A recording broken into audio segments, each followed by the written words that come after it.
Orange Money. Welcome to TipMe, a fast, convenient, and reliable mobile money app. With just a few easy clicks, you can make transactions right from your mobile phone. You can buy airtime, send and receive money locally, receive money from abroad, shop at your local supermarkets, or pay your hotel, restaurant, medical, utility, and other bills. Simply download the TipMe app from your Play Store or App Store. Sign up and you are ready to go. To start transacting with your TipMe account, you will need to have money in your wallet. To top up your account, you can use any Visa or MasterCard for a direct top-up. Transfer directly from your bank to your wallet. Visit the TipMe agent closest to you or call customer service for a mobile agent to top you up. Once your wallet is funded, you can begin to enjoy seamless transactions, whether shopping for groceries, on a night out with friends, paying school fees, or donating to a cause. Just click on the Browse and Pay feature on the app to get a full list of businesses that accept payments via TipMe. With a business account, you can set up the ultimate salary payment easily, ensuring that your staff get paid on time. You can also integrate your TipMe account on your website, making it convenient for customers to pay for goods and services on the go. Long lines at the bank? Trouble with ATM withdrawals? You can breathe a sigh of relief, knowing that wherever you are, TipMe has got you covered.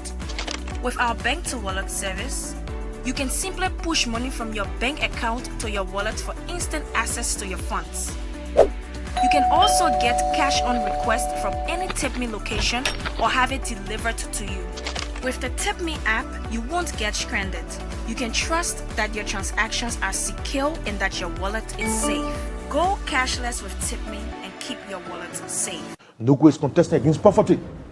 He's contesting against underdevelopment. So we have been involved in the community. The issue of, doing something, showing a footprint. We have actually been involved in the community doing things. The whole issue about elections, the candidate tell the people, who are you? Why you want a job? Most of the major challenge in MIGB, especially the young folks. We want that tax to come with compensation. Okay. We empowered those young people with employment opportunities. Okay.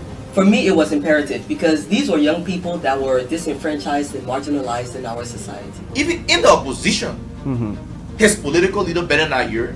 Zero disagreement with Costa because of that. Settle with Honorable Cabinet Janet. We owe him, and it is already been said that indeed we should pay. Would you, a Mexican, to be like your honorary consul in Mexico? The answer is no. They are not charging the national president the fact and the truth of leadership. Okay. They are very, very unfair. A lot of young people benefited from a scholarship, including President Chairman Molu. I look forward to a day when President Buya will suspend Mobake Molu for not controlling the partisans for attacking candidates. We need to teach civics in all schools across the country. We need for citizens to know their basic duties and responsibilities. The Constitution is for the people. And before the people make now a constitutional amendment, they must be educated on what they are making. When they receive this information, they don't even verify. They don't look at the questions on the actual test. There are times I will give the children maybe 40 questions, they give us 50 answers. What do they take the additional 10 questions from? We have gone through a lot. If you realize that you are not satisfied, launch a proper investigation. Let this investigation go on, and then we realize who did wrong or who are the perpetrators, and then they be brought to book and to the public, right? Show them that we work together in making sure we can get to the bottom of this investigation in establishing the perpetrator of the act. When we have leadership, key actors, key players in the opposition community, we have protection under the law. But even right now, the Liberian National Police is a partisan police.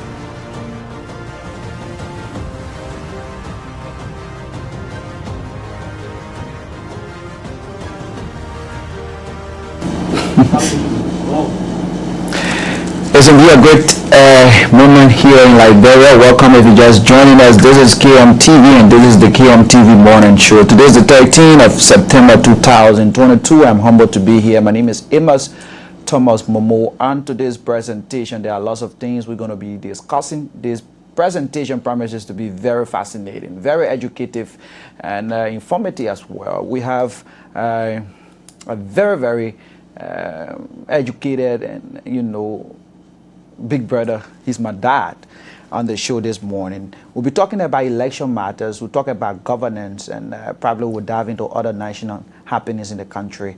This program is live on KM Radio International. If you want to follow us by radio, you can scan our QR code posted on the screen, and it's also live on our YouTube feed. And it's also live on Buto Radio 102.3 there in Sino County.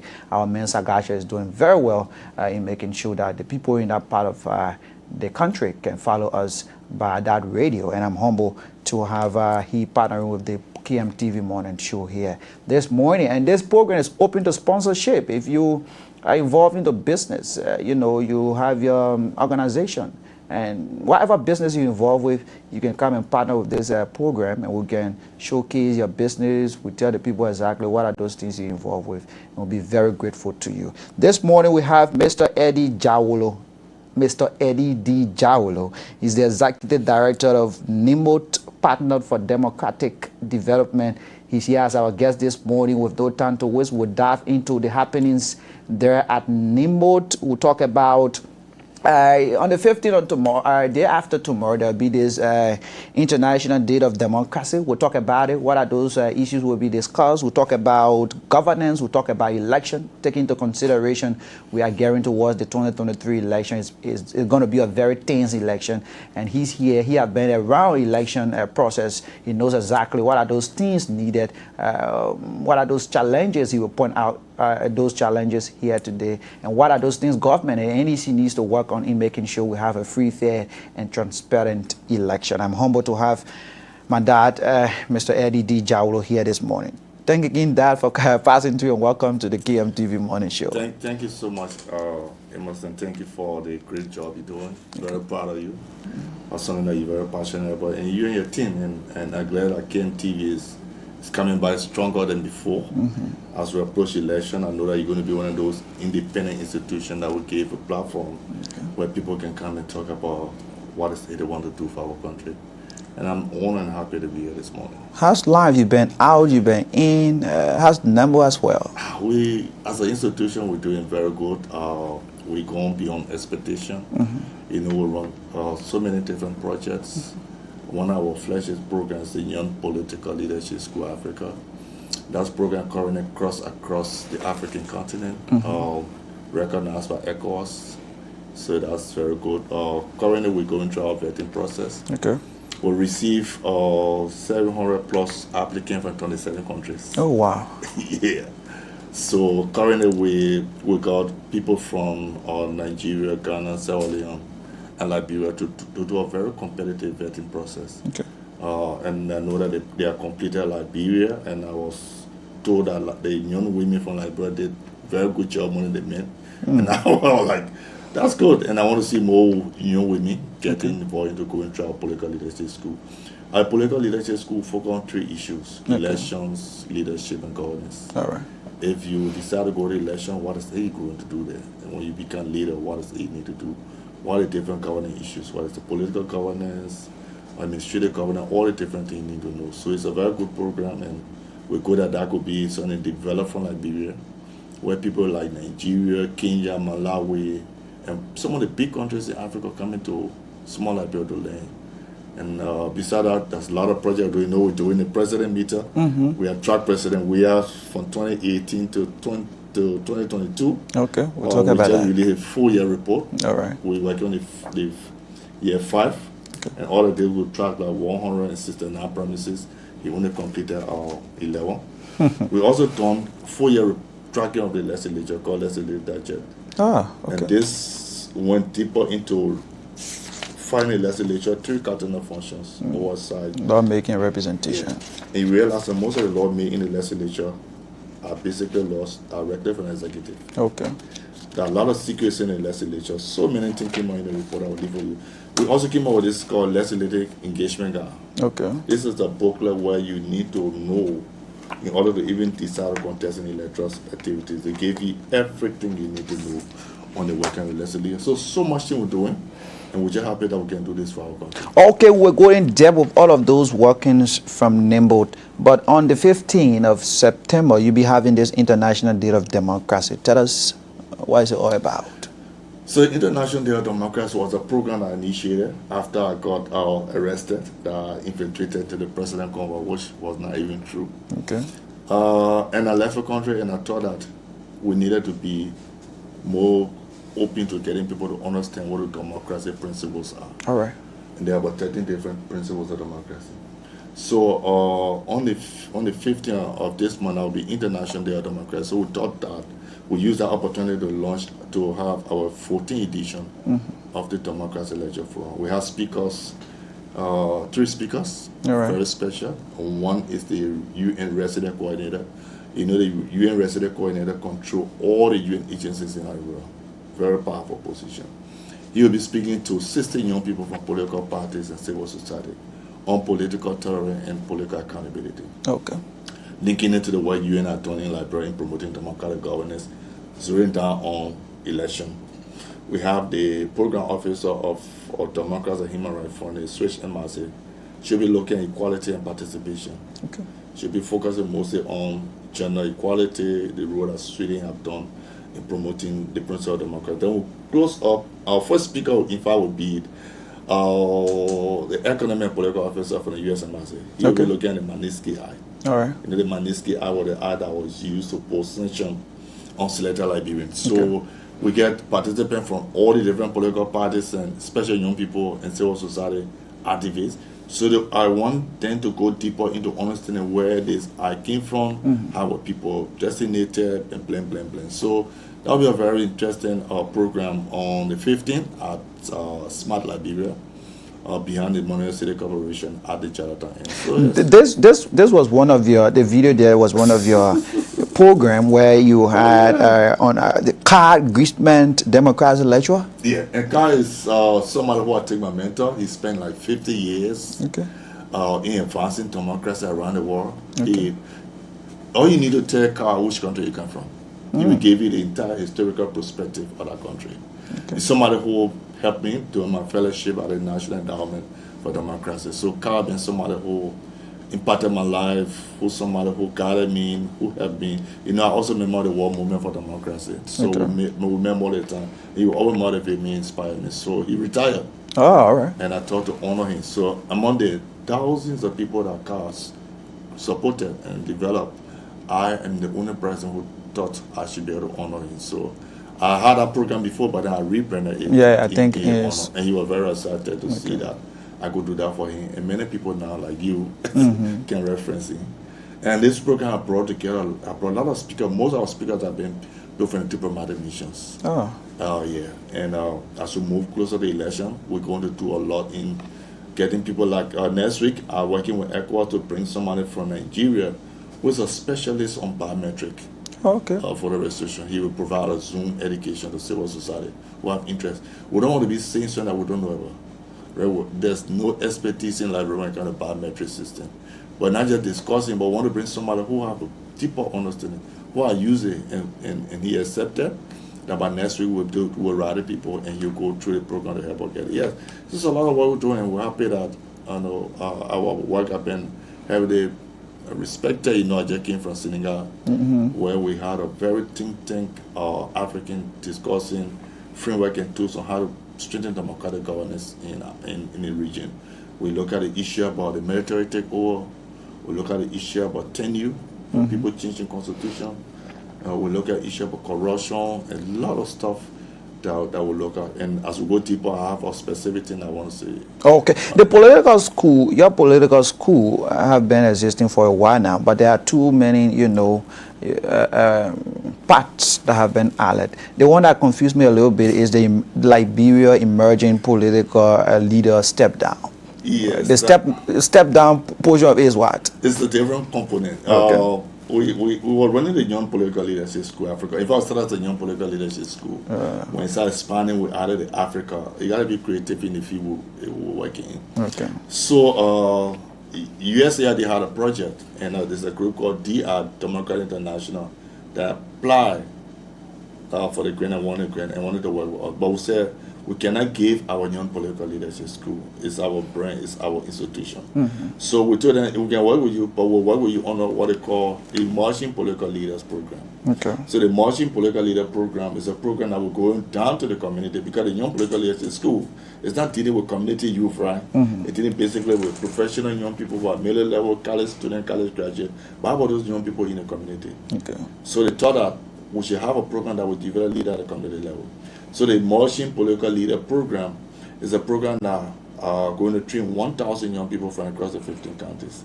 So currently we done what they call TOT. The TOT was to train people who will go by in the county and train. So we train 15 person. Those 15 person are going by in the county to conduct 40 trainings. Okay. Each training would be like 2 days, bringing together 25 person. And that's what the step down is. So they have been trained to go and step down and conduct the training for 1,000 young people. And those 1,000 young people would be mentored by graduate and young political leadership school. And what will be their focus? It's basically leadership at the community level. We focus on volunteerism, they understand electoral law, understand the constitution, how to be a transformation leader. It's the 6 modules that were developed by us in partnership with RX. RX is one of the leading institutions for youth development in the world. They're based in Washington, D.C. So it's a very good program running. It runs for like 27 months. But our political leadership school we thought to maintain that as our brainchild, not to just give it out. We have this morning Mr. Eddie D. Jawolo. He's the Executive Director of Nimboat Partner for Democratic Development. He here this morning as our guest. I am humbled to interact with him again. My name is Amos Thomas Momo, your host, and we're talking issues surrounding Nimboat. They have been involved into election activities for years now, and they are always there making sure that the election can be free, fair, and transparent. They provide observers. They train, people, observers in all of this, parts of election, where you have the voter registration, you have the pools, you have results, and the rest of it. So he been around. He knows exactly what a good government needs. He knows the understanding about good governance, and we'll dive into good governance. We'll talk about governance. We'll talk about the effects. We'll talk about those challenges surrounding a good governance for a government. We are here this morning, and we'll talk about it. I'm humble. Sir, I will want our audience to listen to you, because you understand in depth what a good governance is. What are those things a government needs to, forge ahead positively. As we dive into the discussion of governance, I want you to give me in your own words, what is a good governance for a government? Can we do election first, then we'll go to government? Oh, we should do election. Okay, now let's get to election. We are diving into closely going to the 2023 election, and I think this is something that everyone is eager to know about.